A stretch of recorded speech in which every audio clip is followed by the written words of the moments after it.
క్రితం అప్పుడు ఆ సీన్స్ అయన్నీ నడిచాయి.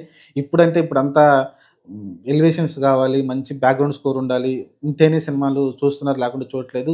మీరు డబ్బులు గూడా దాదాపు 450,00,00,000, 500,00,00,000 పెట్టినా అని జెప్తున్నారు. మరి అంత డబ్బులు పెట్టి ఇలాంటి సినిమా తీస్తే ఎలా ఉంటుంది? సరే ఓవరాల్‌గా కలెక్షన్‌లయితే ఇవండి ట్రూగా. మరి ఆ తర్వాత 'దిల్ రాజు' 180,00,00,000 ఫస్ట్ రోజు పోస్టర్ ఏసినప్పటికి ఆ తర్వాతయితే అంతులేడు. దీని గురించి ఏం మాట్లాడట్లా. ఆయన సంక్రాంతికి వస్తున్నారైతే బిజీ అయిపోయారు. సంక్రాంతికి వస్తున్న సినిమా గూడా నేను ఈరోజు చూస్తా. మాక్సిమం ఈవినింగ్ షోయే చూస్తాను. మీకు కుదిరితే రేపు రివ్యూ ఇస్తాను. ఎందుకంటే నేను ఈవినింగ్ షో 10కి చూస్తాను. ఆ తర్వాత మంచి రివ్యూ రాయలేను. తర్వాత మీరు మరుసటి రోజైతే చూస్తది. మీకైతే రేపొస్తది రివ్యూ. ప్రస్తుతానికి ఇది 'గేమ్ చేంజర్' అయితే కలెక్షన్‌లొచ్చేసి హిందీలో మంచిగానే కలెక్షన్ రాబడుతుంది. తెలుగులో కూడా మంచిగా రాబడుతుంది. మిగతా ఎక్కడ కూడా చాలా లో కలెక్షన్‌లయితే ఉన్నాయి. చూద్దాం హిందీలో ఏమైనా పికప్ అవుద్దేమో చూద్దాం ఉంటాం ఉండగా. ఎందుకంటే మెసేజ్ ఉంది కాబట్టి జనాలకు నచ్చొచ్చేమో.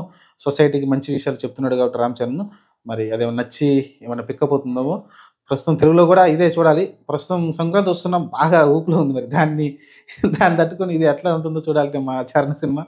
చూద్దాం. మరి ఇదండి ఇప్పటికి కలెక్షన్‌లయితే నిజమైన కలెక్షన్‌లయితే ఇదే. నెట్ అయితే 100,00,00,000 దాటింది. ట్రూగా 110,00,00,000, 105,00,00,000 మధ్యలో అయితే నెట్ ఉంది. గ్రాస్ వచ్చేసి 140,00,00,000, 135,00,00,000 మధ్యలో అయితే గ్రాస్ అయితే ఉంది. సినిమా కలెక్షన్ అయితే 4 రోజుల కలెక్షన్‌లు ఇవే.